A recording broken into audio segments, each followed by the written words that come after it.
Hello friends, स्वागत है हमारे यूट्यूब चैनल पे और हमारे प्यारे बच्चों। तो आज हम लोग ने जो है पिछले क्लास में जो है हम लोग ने भौगोलिक खोजों के परिणाम को पढ़ चुके थे। अब जो है हम लोग पढ़ेंगे व्यापार वाणिज्य पर प्रभाव।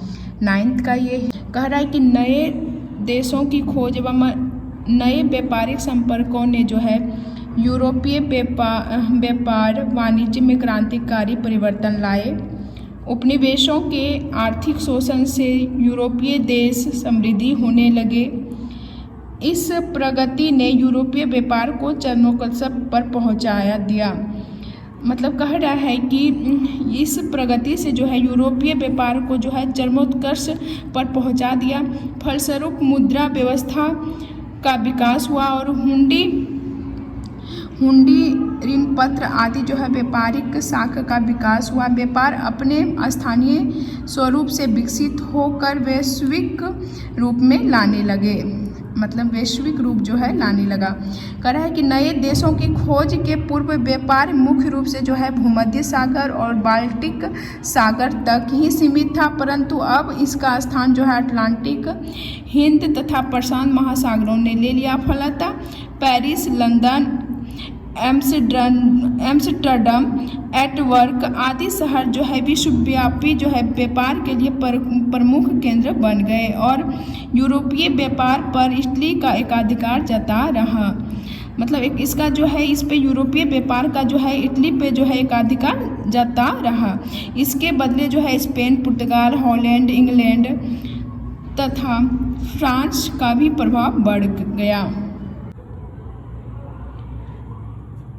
कालांतर में जो है अपने विशाल साम्राज्य को संभालने में स्पेन और पुर्तगाल इतने निमग्न हो गए कि इन्हें अपने साम्राज्य ही खो दिया। कह रहा है कि कालांतर में जो है विशाल साम्राज्य को मतलब कि संभालने में जो है स्पेन और पुर्तगाल इतने निमग्न हो गए कि उसने जो क्या किया है अपना साम्राज्य को ही खो दिया। यूरोपीय देशों द्वारा खोजे गए नए देशों से आयातित बहुमूल्य धातुओं, विशेषकर अमेरिका से आयोजित सोना तथा चांदी ने अर्थव्यवस्था के स्वरूप को ही बदल दिया। कह रहा है कि जो अमेरिका से आयात हो रहा था सोना तथा चांदी जो है उनकी अर्थव्यवस्था का ही जो है स्वरूप बदल दिया। फलतः 80 वर्ष तक यूरोपीय अर्थव्यवस्था चांदी पर निर्भर रही। इसको ध्यान रखिएगा कि 80 वर्ष तक जो है वहाँ की अर्थव्यवस्था, यूरोप का अर्थव्यवस्था जो है किस पे, चांदी पर ही निर्भर रही। इससे जो है मुद्रास्फीति की स्थिति उत्पन्न हो गई। बदले हुए आर्थिक स्वरूप में व्यापार की प्रधानता बनी और वर्ग संबंधों में परिवर्तन आने लगे। इसके फलस्वरूप समाज के समांती वर्ग के बदले में व्यापारी वर्ग का प्रभाव पड़ा। कह रहा है कि इसके फलस्वरूप जो है प्रधानता बनी और वर्ग संबंधों में परिवर्तन आने लगा और इसके फलस्वरूप समाज के समांती वर्ग के बदले में जो है व्यापार वर्ग प्रभाव में बढ़ा। औपनिवेशिक साम्राज्य का विकास। नेक्स्ट है कि भौगोलिक खोजों के उपरांत जो है उपनिवेशों की स्थापना के रूप में साम्राज्यवाद का विकास जारी रहा और यूरोपीय राष्ट्रों में जो है तीव्र प्रतिस्पर्धा भी चलती रही। इसके फलस्वरूप व्यापार के माध्यम और स्वरूप में भी परिवर्तन आए। व्यक्तियों का संचालन जो है आरंभ किया और इसी उद्देश्य जो है विशेषाधिकार तथा अन्य सुविधाएं जो प्राप्त करने के लिए कंपनियां प्रयत्न हुई। कह रहा है कि England, Holland, Sweden, Denmark, France आदि देशों में ऐसी कंपनियां स्थापित हुए जिनमें से कुछ कंपनियां व्यापारियों के द्वारा प्रायोजित थे और कुछ राज्य द्वारा आगे अमेरिका, अफ्रीका, ऑस्ट्रेलिया तथा अन्य द्वीप समूह में जो है उपनिवेशों तथा बस्तियों बसाई गई। प्रारंभ में पुर्तगाल और स्पेन जो है उपनिवेश स्थापित करने में अग्रणी रहे, परंतु 16वीं सदी के अंत तक जो है 17वीं सदी के आरंभ में है फ्रांस भी शामिल हो गया। कह रहा है कि सबसे शुरू में जो हम लोग देखें कि पुर्तगाल, स्पेन जो है भौगोलिक खोजों में सबसे पहले आए, लेकिन ये धीरे धीरे पिछड़ते ही चले गए। अग्रणी तो रहे लेकिन ये पिछड़ते चले गए और 16वीं सदी के अंत तक जो है 17वीं सदी के आरंभ में जो है फ्रांस भी शामिल हो गया। तो यहाँ पे कुछ कंपनियों का नाम है, इसको हम लोग मतलब कि कब भारत में जो है यूरोपीय कंपनी का जो स्थापना हुई थी, आगमन हुई थी, कब आए थे और उसकी स्थापना हुई थी, थोड़ा इसको हम लोग जान लेते हैं। इसको पूछता है क्वेश्चन एग्जाम में। कह रहा है पुर्तगालियों का आगमन जो है 1498 ईस्वी में हुई थी। अंग्रेजी ईस्ट इंडिया कंपनी का जो आगमन है वो 1600 ईस्वी में हुई थी। डच जो है ये 1602 में आए भारत, और फ्रांसीसी जो है 1664 में, डेनिश 1616 में और स्वीडिश 1731 में। तो इसको आप बहुत इंपॉर्टेंट है, इसको याद रखिएगा कि पुर्तगाली जो 1498, अंग्रेजी जो है 1600 में, डच 1602, फ्रांसीसी 1664, डेनिश 1616 और स्वीडिश जो है 1731 में भारत आए थे। हम लोग नेक्स्ट देखेंगे कि वाणिज्यवाद का विकास करें। नए देशों की खोज तथा व्यापार के वैश्विक विस्तार के फलस्वरूप आधुनिक पूंजीवादों का जन्म हुआ। नए देशों की खोज तथा व्यापार वैश्विक विस्तार के फलस्वरूप जो है आधुनिक पूंजीवाद का जो है जन्म हुआ। इसको ध्यान रखिएगा। इस आर्थिक व्यवस्था में बुलियन की महत्ता बढ़ी। सोने की महत्ता ने यूरोपीय देशों का ध्यान इस ओर आकृष्ट किया कि अंतर्राष्ट्रीय स्तर पर जो है सोना चांदी लूट हुई, साथ साथ जो है इसका भंडार भी किए जाने लगा। इन भंडारों की प्राप्ति में स्पेन जो है सबसे अग्रणी था। तो देख रहे हैं स्पेन और जो है पुर्तगाली हमेशा जो है अग्राण में, मतलब आगे रहते हैं ये सब चीज़ में। तो सोने और चांदी का जो है वैश्विक तरीकों से जो है किस तरह से जो है मांग बढ़ी। नेक्स्ट है कि ईसाई धर्म एवं पश्चिमी सभ्यता का प्रसार। कह रहा है कि जैसा कि पूर्व में उल्लेखित है कि भौगोलिक खोजों ने यूरोपीय देशों की सभ्यता जो है संस्कृति, धर्म एवं साहित्यिक का प्रचार प्रसार किया। धर्म युद्धों का असफलता का कारण ईसाई धर्म का प्रचार प्रसार जो धीमा पड़ गया था, नए भौगोलिक खोजों में इसे प्राण डाल दिए। कह रहा है कि जैसे ही कि उल्लेखित है कि भौगोलिक खोजों में यूरोपीय देशों की सभ्यता जो थी, संस्कृति, धर्म या साहित्य का जो प्रचार जो था, धर्म युद्धों में जो असफलता के कारण जो कि इसमें असफल हो गए थे, तो ईसाई धर्म प्रचार प्रसार जो है भौगोलिक खोजों में जो है इसको प्राण डाल दिया गया, मतलब एक विस्तार करने का मौका मिल गया। ईसाई धर्म प्रचारों ने अफ्रीका, एशिया तथा अमेरिका के दुर्गम स्थलों से जाकर अपने धर्म प्रचार किए, परंतु इसका नकारात्मक प्रभाव यह पड़ा कि इन क्षेत्रों में धन का लालच देकर जबरन धर्मांतरण एवं संस्कृति का अतिक्रमण जो है किया गया और इसका विरोध भी हुआ। और दूसरी तरफ जो है धर्म का व्यापक प्रसार से जो है चर्च की प्रभुता का कम किया गया और भौगोलिक खोजों के कारण जो है ज्ञान में जो वृद्धि हुई, तत्कालीन धर्म के विषय में कई प्रश्न उठे खड़े हुए। जैसे जैसे जो है मतलब कि ज्ञान में जो है आदमी को वृद्धि हुई, भौगोलिक खोजें हुई, उसका मतलब कि विस्तार हुआ, तो जो लोगों का जो है धार्मिक विषय में जो है प्रश्न भी उठने लगे। धर्म की ये तर्क है कि कसौटी पर कसा जाने लगा और जिससे कि धर्म सुधार आंदोलन की पृष्ठभूमि का भी निर्माण किया गया। और आगे चल करके जो है धर्म सुधार आंदोलन भी चलता है, जो कि हम लोग ने आगे और पढ़ेंगे। दास व्यापार का विकास, मतलब किस तरह से जो है दासों का विकास हुआ। भौगोलिक खोजों के परिणाम स्वरूप विकसित हुए व्यापार वाणिज्य में मानव श्रम का जो है महत्ता दास व्यापार की प्रोत्साहित किया गया और नए अन्वेषित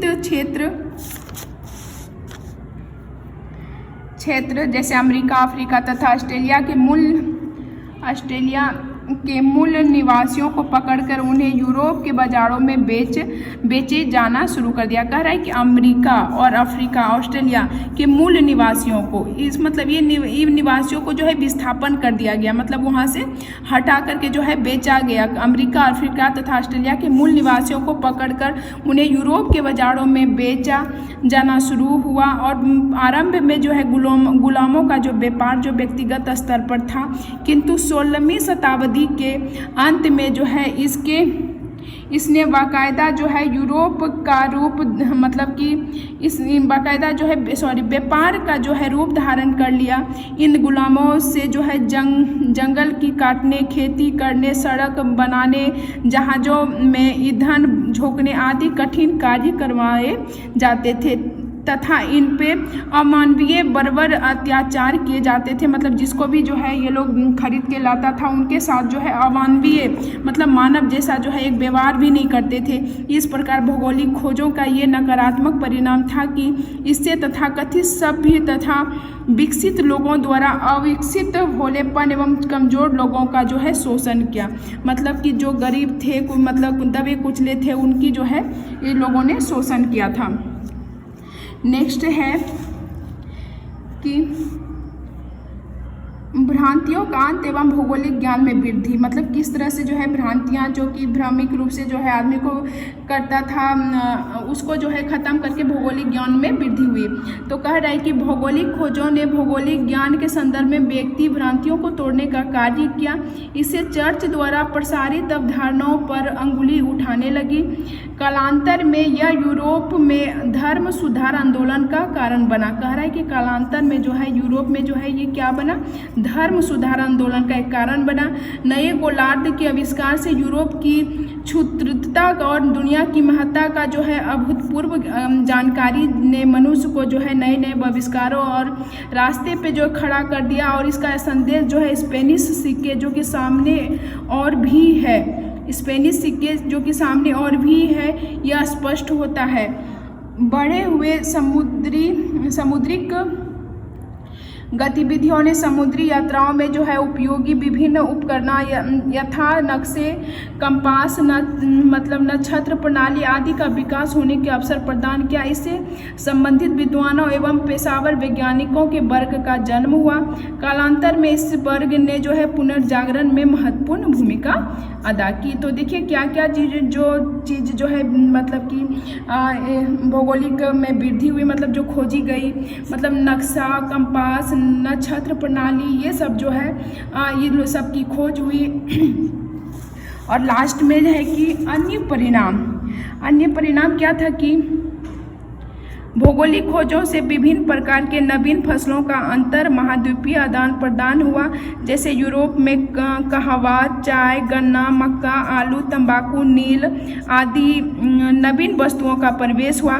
कह रहा है कि भौगोलिक खोजों से जो है अन्य भी परिणाम जो है सामने आए। जैसे कि भौगोलिक खोजों से जो है विभिन्न प्रकार की नवीन फसलें, मतलब नए फसल का जो है अंतर जो है महाद्वीपीय आदान प्रदान, मतलब इधर के समान इधर और इधर का जो है यूरोप में क्या क्या हुआ, कहवा, चाय, गन्ना, मक्का, आलू, तंबाकू, नील आदि नवीन वस्तुओं का प्रवेश हुआ। तथा यूरोप के माध्यम से चाय, कॉफ़ी, तंबाकू, आलू भारत जैसे देशों में आया। तो देखिए बहुत इंपॉर्टेंट है, VVI है ये कि चाय, कॉफ़ी और तंबाकू, आलू ये सब हमारे देश में पहले नहीं थे। ये कहाँ से आए हैं, यूरोप से। और यूरोप जो है मतलब कि यूरोप देशों से हमने जो है सीखा, देशों से आगमन हुआ और भारतीय फसल जो था आम, गन्ना आदि दूसरे क्षेत्र भी गए। तो भारत से जो है आम, गन्ना सब जो है फसलें गए और भारत में जो है चाय, कॉफ़ी, तंबाकू, आलू ये सब जो है भारत आए यूरोपीय देशों से। लास्ट है कि इस प्रकार कहा जा सकता है कि भौगोलिक खोजों ने जो है विश्व की एक नई रूपरेखा सामने लाई, विचारों में परिवर्तन लाए तथा वैज्ञानिक विचारों का भी मान्यता मिली। धार्मिक अंधविश्वास टूटने लगे।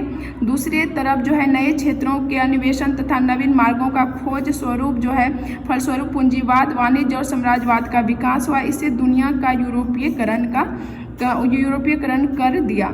कह रहा है कि अन्य परिणाम, यूरोप विशेषकर इटली के नए नगरों का उद्भव हुआ। मतलब अन्य परिणाम हुआ कि यूरोप विशेषकर जो है इटली में जो है नए नगरों का उद्भव हुआ। भूमध्य सागर के महत्व में वृद्धि हुई। पूंजीवाद, वाणिज्यवाद और साम्राज्यवाद का भी विकास हुआ। नौसैनिक क्रियाकलापों में भी जो है वृद्धि हुई, मतलब कि जहाजी नाव, मतलब ये सब जो चलने लगी, इसमें नौसैनिक क्रियाकलापों की भी वृद्धि हुई। आगे हम लोग जो है